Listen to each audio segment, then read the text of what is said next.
ওয়াল্লাযী ইযা মাররু বিল্লাগবি মাররু কিরামা।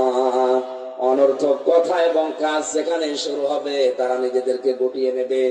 আজ বাংলাদেশে অনর্থক কাজ যত বেশি হয় আমাদেরকে তত বেশি ওই জায়গায় পাওয়া যায়।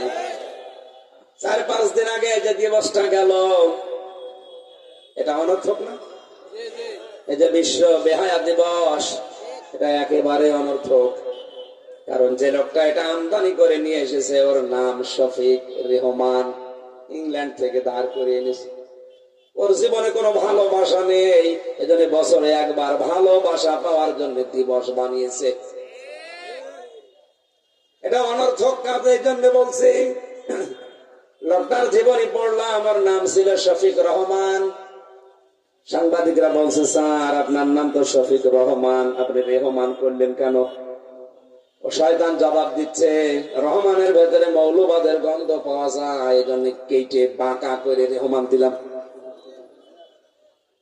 যে লোকটা আল্লাহর নামকে উলট পালট করতে ফেলতে পারে, এ নামের ভেতরে যারা মৌলবাদের গন্ধ খোঁজে, ওর নিয়ে আসা আমদানি করা বিশ্ব বেহায়া দিবস যারা পালন করেছে, আপনি রহমানের বান্দার নেই। আমি কথা বোঝাতে পারিনি মনে হয়, আলহামদুলিল্লাহ। এইবারটা আয়াতটা আসছে, ভালো করে শুনুন। ওয়াল্লাযীনা ইযা যুকিরু বিআয়াতি রাব্বিহিম লাম ইয়াখিরু আলাইহা সাম্মা ওয়া উমিয়ানা। তাদের কাছে রহমানের আয়াত দিয়ে যখন ওয়াজ করা হয়, নসিহত দেওয়া হয়, এই মানুষগুলো আল্লাহর আয়াত শোনার পরে বোবা বধির অন্ধের মতো আচরণ করে না। অথচ বাংলাদেশে এইটাই বেশি হচ্ছে। কত অনুষ্ঠানে আমি বলেছি, মানিত্তাবাল হুদা বিগাইরিল কোরআন আদাল্লাহুল্লাহ। নবীজি জানিয়েছেন, কেউ যদি কোরআন বাদ দিয়ে পৃথিবীর কোন জায়গায় হেদায়েত পাওয়ার জন্য দৌড়ায়, আল্লাহ নিজে তাকে দায়িত্ব নিয়ে গোমরাহ করে দেয়। এই হাদিস তো আমি বানিয়েছি। এই বলেন বলেন, এখানে শব্দ হচ্ছে আদাল্লাহ। আদাল্লাহ ইউদিল্লু বাবে ইফাল। যদি নবী দল্লা শব্দ দিতেন, দল্লা ইয়াদিল্লু, তাহলে বাংলা অর্থ আসতো আপনি নিজেই নিজেকে খারাপ বানিয়ে ফেলেছেন, আপনার নিজের দায়িত্বে আপনি খারাপ হয়ে গেছেন।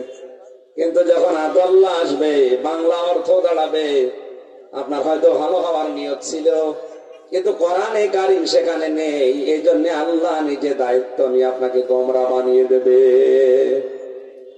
ও বাংলার মুসলমানেরা, যেখানে কোরআন নেই ওখানে গেলে খারাপ বানিয়ে দেয় কে? আরো জোরে কে? সুতরাং 48,000 পীরের দরবার, আপনি একটু খোঁজ নিয়ে দেখেন কোরআন কোন দরবারে আছে। সুতরাং যেখানে কোরআন নেই ওখানে গেলে আপনাকে খারাপ বানাবে কে? বাংলাদেশের যে রাজনৈতিক দলের কর্মসূচিতে কোরআন নেই, কোরআনের কর্মসূচি নেই, ওখানে যদি কেউ দল করে ওকে খারাপ বানাবে কে? কথার ওজন টের পাচ্ছেন কি বললাম? এইটা যদি কেউ মেনে নেয়, বধির বোবা অন্ধের মতো আচরণ না করে যদি বুদ্ধি খাটায় যে কোরআন যেখানে নেই ওখানে গেলে আল্লাহ আমাকে গোমরাহ বানিয়ে দেবে, বাংলাদেশে কোরআন ছাড়ার কোন দল থাকার কথা। এই জন্য রহমানের বান্দা যারা, তাদের কাছে যখন কোরআন দিয়ে উপস্থাপন করা হবে রবের জিকির গুলো, আলোচনা গুলো, ওই মানুষগুলো অন্ধ বধির বোবা কানার মতো আচরণ করবে না। তারা চিন্তা ভাবনা করবে আমি রহমানের বান্দা, শয়তানের বান্দা না। তারা দোয়া করবে, আল্লাযীনা ইয়াকুলুনা রাব্বানা হাব লানা মিন আজওয়াজিনা ওয়া যুররিয়াতিনা কুররাতা আ'য়ুনি ওয়াজআলনা লিল মুত্তাকিনা ইমামা। তারা বলবে, রব্বুল আলামিন তুমি আমাকে বউ দাও। কি দাও? এরা মনে হয় ঘুমিয়ে পড়িস। জবাব দেন না কেন? আমার না গলা ভেঙে গেছে। আল্লাহর কাছে বলবে, ইয়াকুলুনা রাব্বানা, হে আমাদের রব, হাবলানা, আমাদেরকে দান করেন, আমাদেরকে দেন, মিন আজওয়াজিনা, কি জনের বহু বছর আছে, আজ আল্লাহ আমাদের বউ দাও। কি দাও? আরো জোরে। এখন বউ পেতে হলে কিভাবে পাওয়া লাগবে? কোন পদ্ধতিতে যাওয়া লাগবে? আল্লাহর নবী বলেন, কেউ যদি আমার উম্মত হয়ে রহমানের বান্দা হয়ে বিয়ে করতে যায়, তার 4টা গুণ থেকে সে যেন বিয়ে করে। তার বংশ ঠিক আছে কিনা? কথা বুঝতেছেন? আজ হাজার হাজার মানুষ বংশের ঠিক নেই। আমি নিচে নামলাম না বংশ দেখার জন্য, এমনি বলে না। পৃথিবীর শ্রেষ্ঠ বংশে বিশ্ব নবীকে আল্লাহ পাঠিয়েছেন, কুরাইশ বংশ। 2 নম্বরে তার মাল দেখবেন, 3 নম্বরে তার চেহারা দেখবেন, 4 নম্বরে দেখবেন তার দিন আছে কিনা। নবীজি বলেন, প্রথম 3টা যদি নাও পাওয়া যায়, যদি দিন ইসলাম তার ভেতরে থাকে, তাকে বিবাহ করে বাড়ি নিয়ে আসো, অবশ্যই তোমার দুনিয়া আখিরাত শান্তময় হয়ে যাবে। শুধু স্ত্রী চেয়ে আপনি শেষ করেননি, বলেছেন অযুররিয়াতিনা, হে আল্লাহ আমাদেরকে সন্তান দাও। আর ভাই, বিয়ে করার পরে সন্তান দাও বললেই হয় না। সন্তান চাওয়ার জন্য যে পদ্ধতি আছে, ওই পদ্ধতিতে নামার আগে আল্লাহর কাছে একটা দোয়া করা লাগে।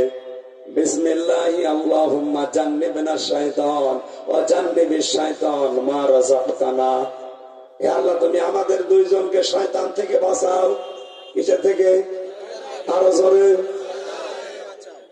আপনি নিজে দোয়া করছেন, আল্লাহ আমাদেরকে শয়তান থেকে বাঁচাও, আর সেইটা আমাদের মাধ্যমে তুমি দান করবার রিজিক হিসাবে, ওইটাও যেন শয়তান থেকে বেঁচে থাকে। জন্ম দেওয়ার সময় অনেকে দোয়া পড়ে সন্তান জন্ম দিচ্ছে, অথচ সন্তান জন্মের পরে বড় হয়ে শয়তানের মিছিলের আগে আগে থাকে।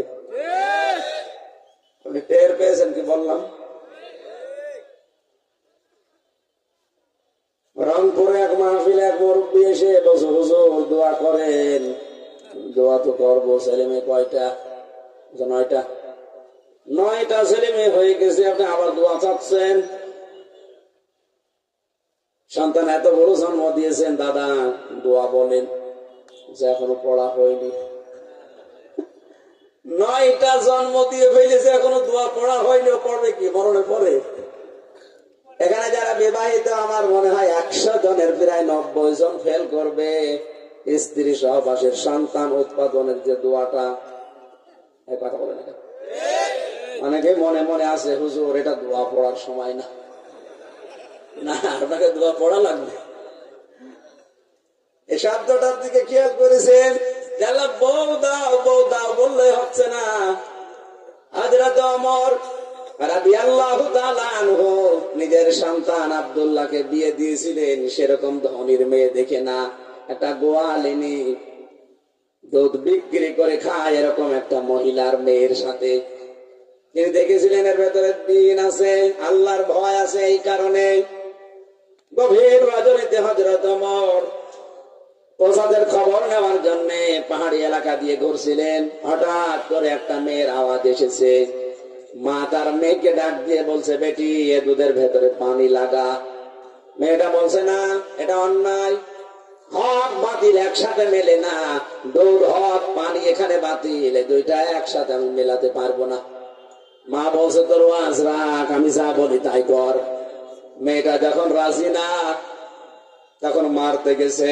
মেয়েটা বলছে, মা আমাকে মেরে ফেলেন, কিন্তু আপনি জানেন না এদেশে হযরত ওমর আইন জারি করেছে দুধে পানি দেওয়া যাবে না। মা আবার বুদ্ধি দেয়, তোর ওমর এখানে নেই, তার সিআইডি ডিআইবি কেউ নেই, তুই তাড়াতাড়ি কাজটা করে ফেল। মেয়েটা তখন মুখ দিয়ে বলেছে, মা তুমি মুসলমান, আমিও মুসলমান, তুমি হককে বাতিলের সাথে মেলাতে বলো। হযরত ওমর এখানে নেই আমি তা জানি, কিন্তু ওমরকে যে বানিয়েছে তিনি এখানে আছেন। হযরত ওমর কথাটা শুনে এত বেশি ভালো লেগেছে, দরজার উপরে ক্রস চিহ্ন দিয়ে বাড়িতে গেলেন। আব্দুল্লাহকে ডাক দিয়ে বলে, বাবা অনেকদিন তোর বিয়ে দেব বলে মেয়ে খুঁজছিলাম, মেয়ে আজকে আমি একটা পেয়েছি, কিন্তু দেখি নাই। আমার যদি বয়স থাকতো আমি নিজেই বিয়ে করে ফেলতাম, বয়স যেহেতু নেই, তোর বিয়ে দেওয়া লাগবে, তুই রাজি আসিস? ছেলেটা বলে, বাবা আপনি যে কাজে রাজি আমি অবশ্যই রাজি আছি, আমার দেখা লাগবে না। আজ হাজারো বাবা এখানে বসে আছেন, আপনি যদি বাড়িতে যে ছেলেকে বলেন দেখো তোমার জন্য একটা আল্লাহওয়ালা মেয়ে পেয়েছি, বিয়ে করা লাগবে, বলবে আব্বা বাদ দাও, আসে 5 থেকে প্রেম চলছে, আমি 5 থেকে লাইন করেছি আর তুমি এখন আছো 25 বছর, হবে না? বিয়ার দ্বারা ধরে নিয়ে এসেছে মেয়ে দুইটাকে, রাজ দরবারে হযরত ওমর ডাক দিয়ে বলে গোয়ালিনী, তোমার মেয়েটার সাথে আমার ছেলে আব্দুল্লাহর বিয়ে দিতে চাই, তুমি কি রাজি আছো? বড়ি মহিলা ডাক দিয়ে বলে খলিফা আমি আগেই রাজি। হযরত ওমর বলে আগে রাজি হয়ে গেলে কি করে, চিন্তা করলে না? তুমি একজন দুধ বিক্রি করা মহিলা গোয়ালিনী, আর আমি দেশের প্রেসিডেন্ট, আমার ছেলে তোমার মতো গরিবের মেয়ের সাথে কেন বিয়ে দিতে চাই? বড়ি মহিলা বলছে আমার চিন্তা করার দরকার নেই, এটা আমার কপাল। হযরত ওমর ভাই কপাল, রাতের বেলা দুধে পানি দেওয়ার জন্য পিড়াপিড়ি করছিলি কেন বল, তোর কপাল দেখছি। হযরত ওমর বলে আমি নিজে রাতের বেলা এই কাজটা করে দেখে পরীক্ষা করেছি, তোমার মেয়ের চেহারা দেখে, তোমার বাড়ির অবস্থা দেখে না, তার ভেতরে আল্লাহর ভয় আছে, দিন আছে, এই কারণে আমি বাদশা হয়েও রাজি হই। এজন্য আমাদের সন্তান বিয়ে করার আগে সন্তানের যে মা আপনি উপহার দেবেন, এই মেয়েটা যেন দিনদার হয়, কথা বলেন ঠিক কিনা? কারণ আপনি হয়তো 5 বছর পর 10 বছর পরে বউ পাল্টাতে পারবেন, কিন্তু সন্তান যদি একবার এসে যায়, ওই সন্তান তার মা পাল্টাতে পারবে। এজন্য মা পাল্টানো লাগবে না, এরকম একটা মা দেখে নিয়ে আসেন। আমার কথা বোঝা গেছে?